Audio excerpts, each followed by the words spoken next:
Greenidge মান সময়ের সাথে বাংলাদেশের সময়ের পার্থক্য +6 ঘন্টা। গ্রিনিচ মান সময়ের সাথে বাংলাদেশের সময়ের পার্থক্য +6 ঘন্টা। ঢাকা কখন সর্বপ্রথম বাংলাদেশের রাজধানী হয়? ১৬১০ সালে। ঢাকা কখন সর্বপ্রথম বাংলাদেশের রাজধানী হয়? ১৬১০ সালে। এভারেস্ট জয়ী প্রথম বাংলাদেশি নারীর নাম কি? নিশাত মজুমদার। এভারেস্ট জয়ী প্রথম বাংলাদেশি নারীর নাম নিশাত মজুমদার। বাংলাদেশের সাথে ভারতের সীমানা কত কিলোমিটার? ৪,১৫৬ কিলোমিটার।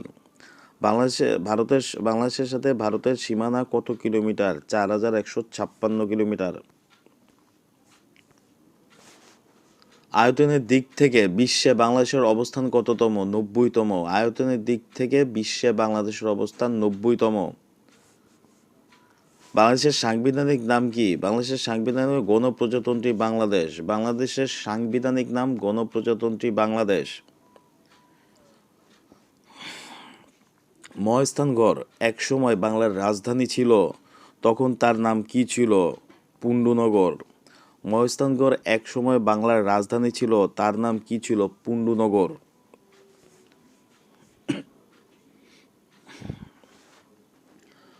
বরেন্দ্র বলতে কোন এলাকাকে বোঝায়? বরেন্দ্র বলতে উত্তরবঙ্গ তথা রাজশাহী অঞ্চলকে বোঝায়। বরেন্দ্র বলতে কোন এলাকাকে বোঝায়? বরেন্দ্র হল উত্তরবঙ্গ তথা রাজশাহী অঞ্চলকে বোঝায়। প্রাচীন পুণ্ড্রবর্ধন কোথায় অবস্থিত? প্রাচীন পুণ্ড্রবর্ধন অবস্থিত মহাস্থানগড়, বগুড়া। প্রাচীন পুণ্ড্র নগর কোথায় অবস্থিত? মহাস্থানগড়, বগুড়া। কোন বিদেশি রাষ্ট্র বাংলাকে অন্যতম রাষ্ট্রভাষার মর্যাদা দিয়েছে? সিয়েরা লিওন, পশ্চিম আফ্রিকার দেশ।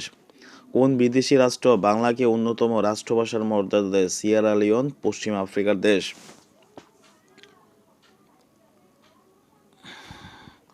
বাংলাদেশের কোন শহরকে প্রথম সাইবার সিটি বলা হয়? সিলেট শহরকে। বাংলাদেশের কোন শহরকে প্রথম সাইবার সিটি বলা হয়? সিলেট শহরকে। বাংলাদেশের প্রথম আদমশুমারি বা জনগণনা কবে হয়? ১৯৭৪-এ।